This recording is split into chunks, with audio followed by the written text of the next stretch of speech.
Good morning, everyone. I'm at a trailhead for a long hike that I'll be doing today. It's about 14 or 15 miles. I'm kind of whispering because I think people might be sleeping in their cars here. Here's a look at the parking area at the trailhead. There are probably, 10 cars here. There are a few up here too. I think the trailhead is at this sign right here. It does cost $5 to park here. There's some little envelopes you can stick your money in right here. Is this? Yes. This is the trail.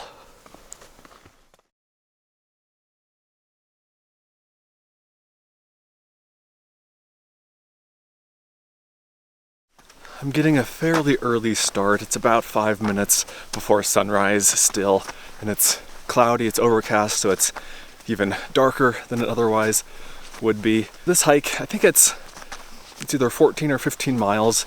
It's a loop hike. I'm in southeastern Utah. This area is called Cedar Mesa, and it's part of Bears Ears National Monument. I think I'm in the National Monument right now. And the plan today is to go basically down one canyon and then up another canyon and then a couple miles on dirt roads to get back to where I started. And this is supposed to be one of the better hikes in the area, one of the better long hikes, with some of the best Native American ruins in this area. This area, Cedar Mesa, has just thousands and thousands of Native American sites, and some of the best preserved are along this trail here. So I'm really excited. I've never done this before. Hopefully it doesn't rain more today. It rained quite a bit last night. I stayed nice and dry in my car, but I think the weather forecast, when I looked yesterday, it called for a 10 to 20% chance of rain until about noon or 2. So not a huge chance of rain, but still could rain, I guess.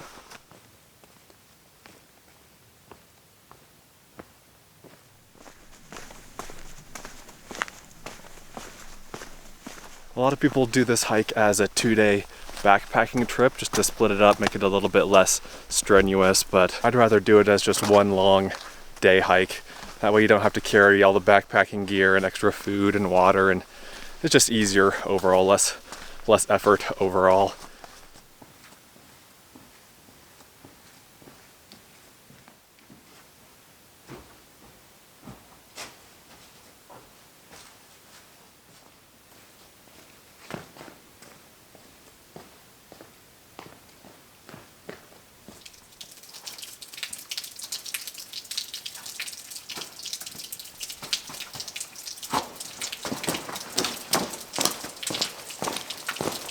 Okay, so just as an update here, I've been hiking for about 45 minutes, and I'm still only about a third of the way to the first set of ruins that I want to see.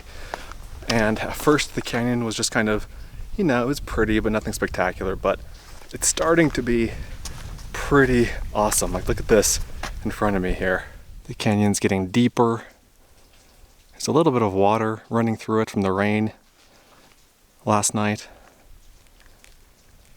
Just really, really pretty.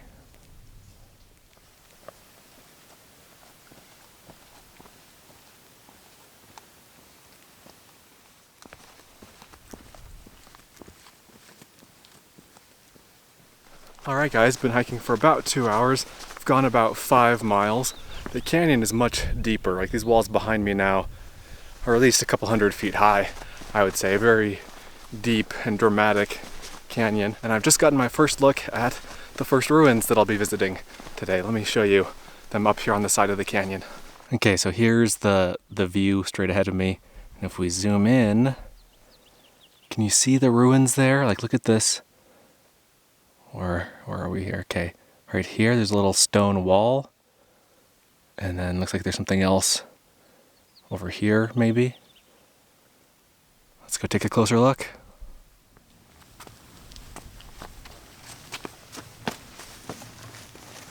Check this out. This is my first look at some Native American pottery.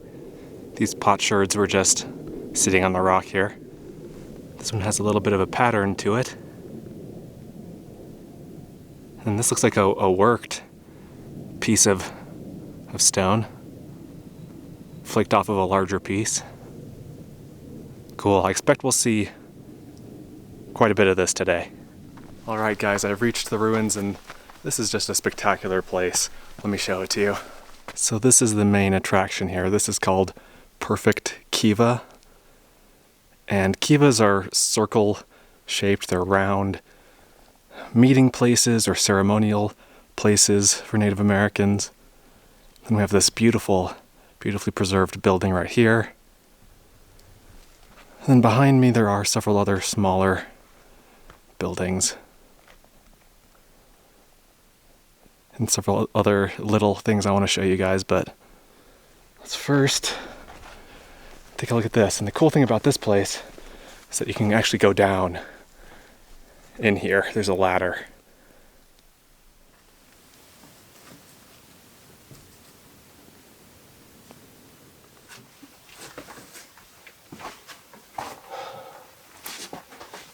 Wow. This is incredible. And I just switched to the wider angle lens on my phone so you guys can see more of this.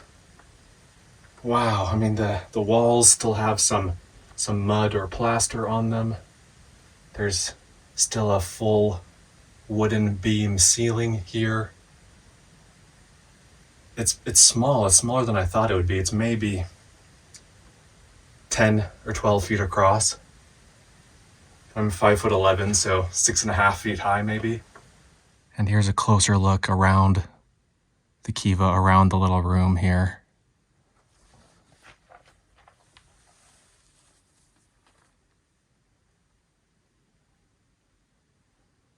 There are a couple of little niches in the wall. There's some little miniature corn pieces still in this one.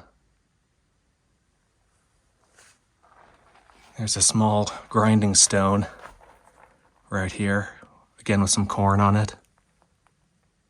This looks like a corn husk right here.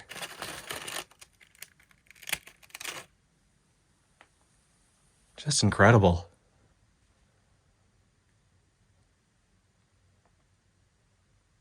It's just a really special place here. Wow. Okay, well that was amazing. Oh, it's nice to have fresh air. It's a little bit musty down in there. There are pack rat nests and droppings in there, but nice fresh air. Let's see what else we have around here. Let's take a look at the really well-preserved building behind the Kiva here. You're not supposed to go inside of these. There are little signs saying don't enter interior rooms, so we'll just take a look here.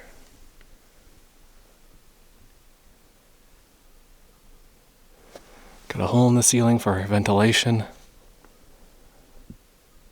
to allow smoke to escape. The top here is all covered in soot from fires, and so you know that this was used as a residence, not just like a storage room or something, because in a storage room you're not going to see smoke stains on the roof.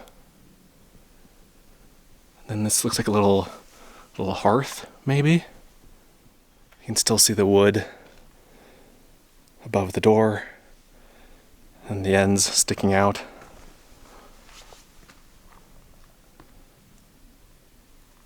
And here's what the top looks like. It's mud or clay.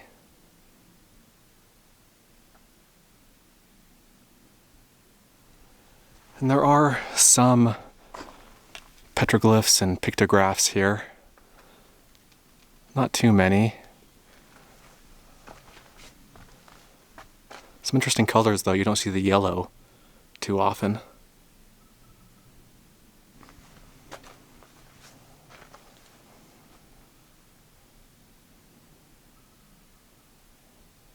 I'm guessing these smaller structures were just used for storage, little granaries or something. And above this one, there's green. That's a green pictograph with some yellow in there too. It's like a very pale, very light green. And there's another little one right here. These are small right here.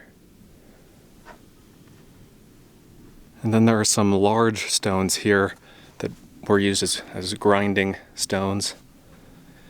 Again, little pieces of corn. And just look how small these are compared to the corn that we have today. And there are a few different collections of pottery here, little pieces of pottery that previous visitors have found and collected together and just put on top of this stone here. Some are painted, like that one. Some have a texture, like that one. And some are just smooth and plain, like that one.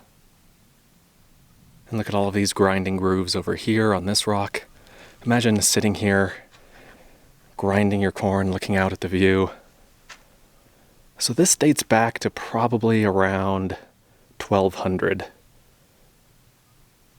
All the ruins that we'll be seeing today, all the sites, are ancestral Puebloan ruins.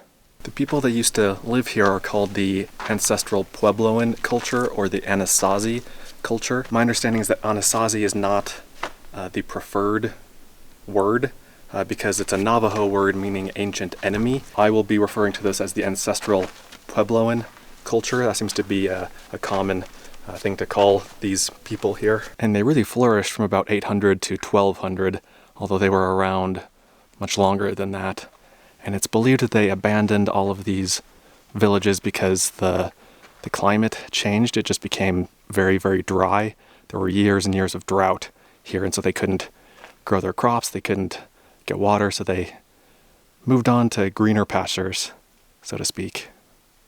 In addition to the grinding stones and the pottery, there are little pieces of rope or little tied bundles, maybe a piece of a basket there. And this one here is also amazing. This is another rope or a piece of a basket. It's probably close to 1,000 years old.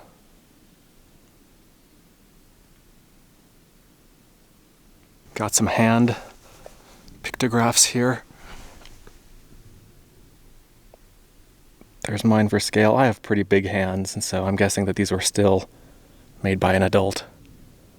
Isn't that amazing? It's almost like being able to high-five someone from 1,000 years ago. Here's another little collection of artifacts. A piece of rope, some burned wood, pottery, corn, worked stone.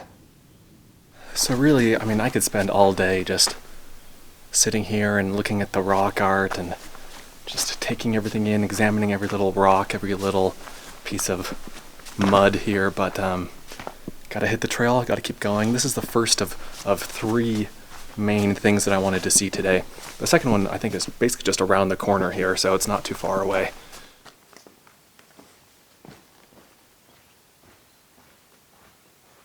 And sure enough, just about 10 minutes around the corner here, we have the next set of ruins. Can you see them? They kind of, I mean, they blend in really well to the rock, to the wall. But let's go get a closer look. So these ones aren't quite as extensive as the perfect Kiva area, but look at those really big white circle pictographs up there. And then there's something, let's see, where is it? Right here, that I want to go see and show you guys.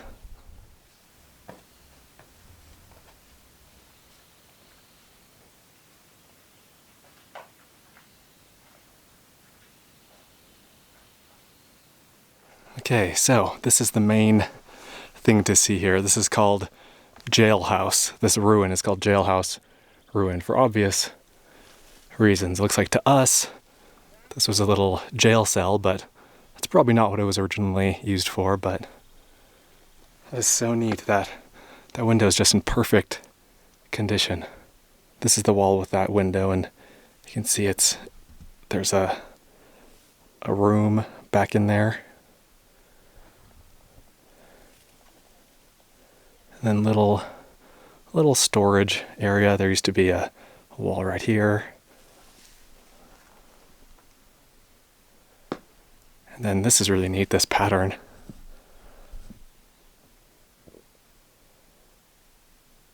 Okay, this is as far back as I can go without falling over the cliff, but I just wanted to give one final overview of the whole thing. I love these, and you can see there's a little bit of, there's some green stripes on that one.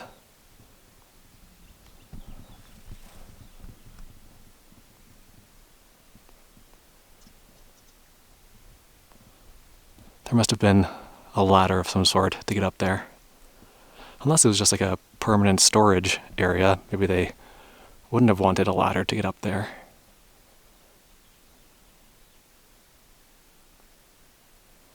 On to the next spot. From here, it's a mile or two down canyon to get to the second canyon.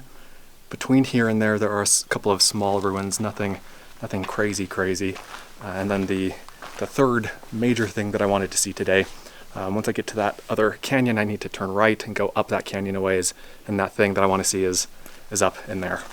So from here on out for the next hour or two, let's just enjoy hiking down this beautiful canyon.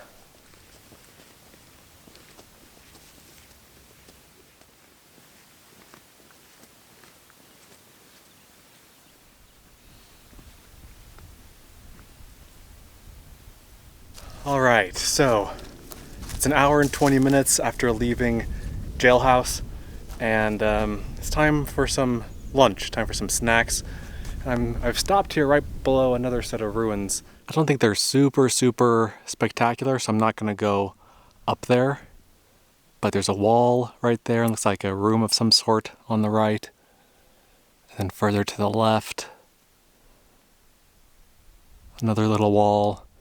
And then kind of behind the tree here, I don't know if we'll be able to see it, but right in the middle there's another little wall, little granary or something. But I'm gonna go hang out on this boulder and take a break. So I've been recording with the GPS app on my phone. Been going for 4 hours, 40 minutes, gone 9.29 miles. And so for most of the video I've been traveling down a canyon called Bullet Canyon, and that is kind of a side canyon of this main canyon that I'm in now, which is called Grand Gulch. This is a very well-known area. Grand Gulch is a famous area because it does have all of these ruins in it and along its side canyons. So I turned from Bullet Canyon into Grand Gulch, and I only have about a mile of hiking here in Grand Gulch before I turn off into a third canyon called Sheiks Canyon or Sheiks Canyon. And here in Grand Gulch there are a couple of ruins like this one that I wanted to show you here. I just like walls or small ruins. But then once we turn into Sheiks Canyon, there is another really interesting thing that I wanted to see. That's the third of the three things that I wanted to see today. So let's see what I've got for lunch. It's nothing too exciting, but I have been thinking a lot about these as I've been hiking. So I've got some marinated green olives, then bread and butter pickle chips. I've been snacking a little bit as I've been hiking, but it's been sweet stuff, so I've been craving something salty. Then I have a peanut butter sandwich, and I have some Triscuits. These Triscuits are amazing. They're the cracked black pepper and olive oil Triscuits. They're a little bit spicy. They're so good. But yeah, gonna sit and enjoy this little natural recliner in the top of this boulder here. Then I'll get back to hiking.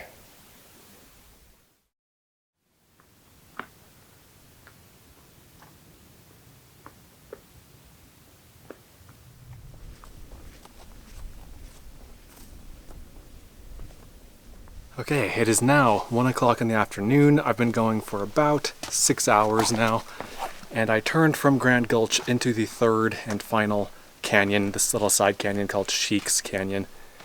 And I'm at a site now that is much larger and more extensive than I originally thought it would be. So there are some ruins here, but the main thing to see here are the pictographs. So I'm in an alcove along the side of the canyon here, and you can see ruins right here. And right here, and this is really interesting, there's this blackened wall on the backside of the building with these swirls painted on. They're like mud swirls. Very interesting. But the real showstopper is all of this rock art. So I don't know if you can see these, they're kind of hard to see, but there are just tons of handprints right here in yellow, brown, red, orange. And then these triangular figures. And above that,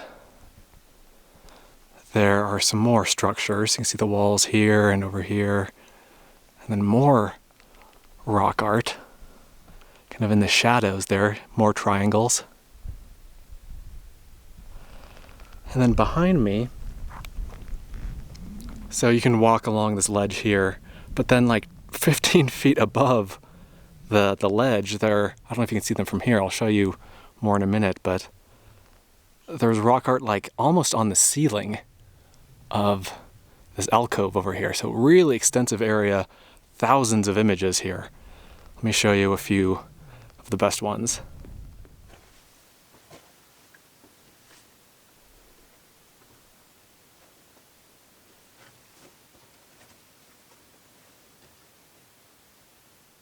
And again here we have several different colors. We've got these white, kind of spectral figures here. There's some more green right here, right in the middle there.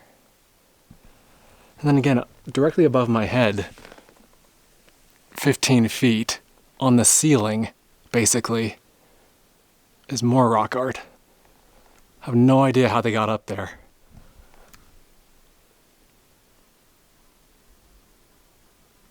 But it's all along the roof here.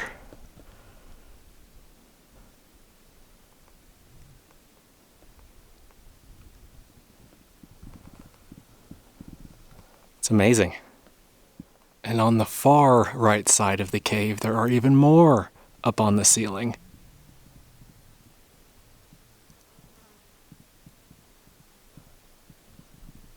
This is one of the most impressive displays of Native American rock art I've ever seen. And then below that, right here, hundreds of other images. It's just everywhere along this wall.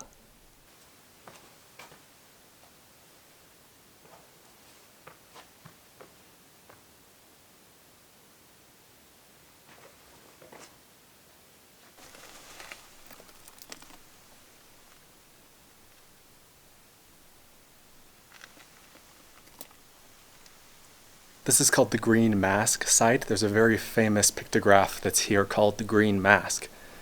And I knew it was here, but I went back and forth along the cliff a couple of times and I couldn't find it. But then I looked at the far, far right end and looked up and I found it. Okay, let's put this new super zoom lens to use here. That is the Green Mask. It's about 20 feet off the ground. And it's not a huge image. It's only about a foot high. From the top to the bottom, it's only about a foot. But the colors and the subject matter are really what make it unique. Just beautiful. I've never seen anything like that before. And it's interesting that it's all alone on the wall here, basically.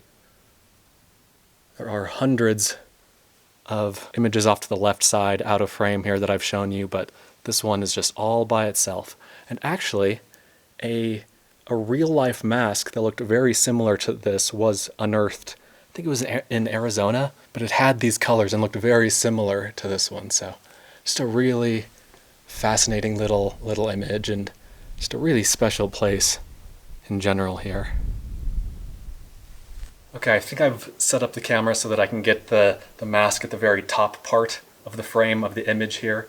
And I'm going to go stand underneath it so you can see how far it is off the ground and how small it really is.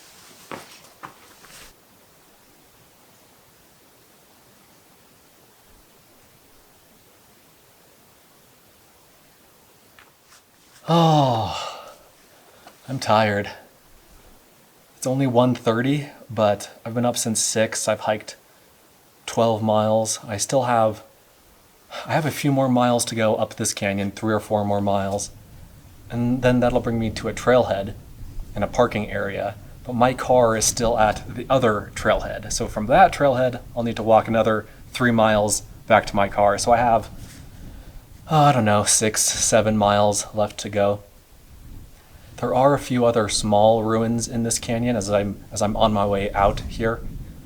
Most of them I'm not going to spend too much time at. I'm just going to, if I see them from the trail, great, but I'm not going to make too much of an effort to go see them. There is one other ruin in here that's named, and it's called Jailhouse, I think. Jailhouse Ruin. I don't remember anything else about it. I don't know if I saw pictures of it or not, but the fact that I have it marked on my GPS and that it has a name, it means that it's probably worth stopping at. I'm gonna sit here and relax a little bit longer, drink some water, and then I'll get back on the trail and I'll show you guys the Jailhouse Ruin once I get to it.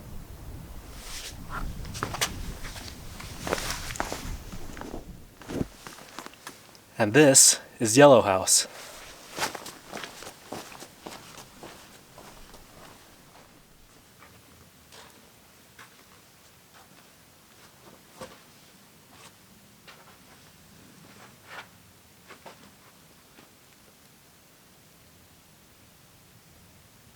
You can see why it's called Jailhouse. It's got that yellow tinged mud on the walls. And look at the ceiling here.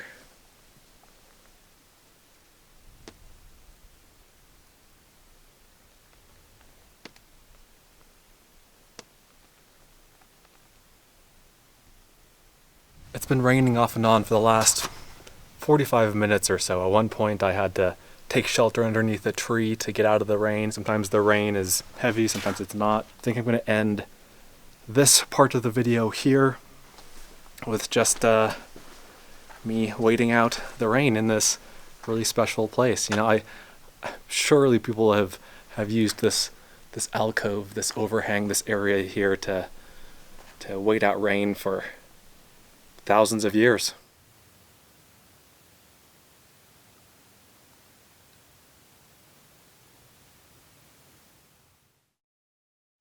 Alright guys, it's obviously several hours later. It's after sunset. There's just a little bit of ambient light left in the day. Let me go get everything set up in camp here. I just pulled into this spot. It's not great. It's just along the side of a dirt road, but all these roads are super soft with the rain. It's raining right now and it has been for a while. So anyway, I just needed a spot to park for the night. Let me get everything all set up and then I'll wrap up the video here and wrap up the day. So, I am in Colorado after the hike, which, by the way, total stats for the hike, total distance, 18.33 miles, total time, 9 hours, 26 minutes. Long hike, several hours and several miles longer than I thought it would be. But, I mean, what more can I say about it than what I've shown you guys? Obviously, it's just a incredibly interesting and beautiful hike. So after the hike, I went and got a big pizza, ate most of it, got gas, and then drove into Colorado. I'll be doing stuff here in Western Colorado tomorrow. That'll be the next video. So I wanted to get close to what I'll be doing tomorrow. And basically I just pulled over to this campsite, this area, when it started to get dark. And it's nothing fancy, nothing interesting, but it works, right? And I hope you guys enjoyed the video. Thanks for watching. Let me know what you think. Let me know what your favorite part was. Let me know if you have any questions. And I'll see you in the next one. Be sure to check out Adventure Know-How, my new site, where you can gain access to a map of all of my free campsites, plus monthly bonus videos that you won't find anywhere else. Learn more at adventureknowhow.com. And for links to everything else SUV RVing related, visit suvrving.com. Links to these sites and more will be in the video description.